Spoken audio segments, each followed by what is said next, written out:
Gwen was shouting your name. Kasi dito pa lang, ang ginawa kasi nila, nung paglabas, magandang plano eh. Ang sabi ng lalaki, doon ka sa kay Ate Gwen, yung babae. I-jamming mo siya.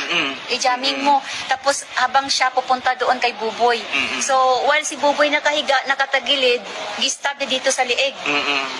Tapos while doon si ate, narinig na daw niya si Buboy nga parang nagbamakaawa. Pilit si ate na maglabas ng kwarto, tapos ginajamming daw siya. Pero lumabas pa rin talaga siya. So nung nakita niya si Boy, na-shock siya. Na-shock si Gwen. Tapos pagkatapos, nagsama-sama pa din daw si yung babae sa kanya.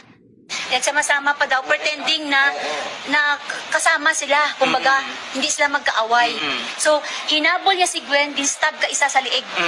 Tapos binalikan ng lalaki. Tapos binalikan niya doon si Buboy. Tapos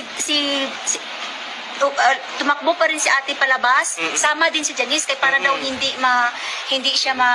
obvious na laban sila, hindi malata. So pagkatapos na sinaksak si Buboy, pinuntahan niya naman doon ulit si Gwen sa baba, doon niya sinaksak, tapos hinila nila doon sa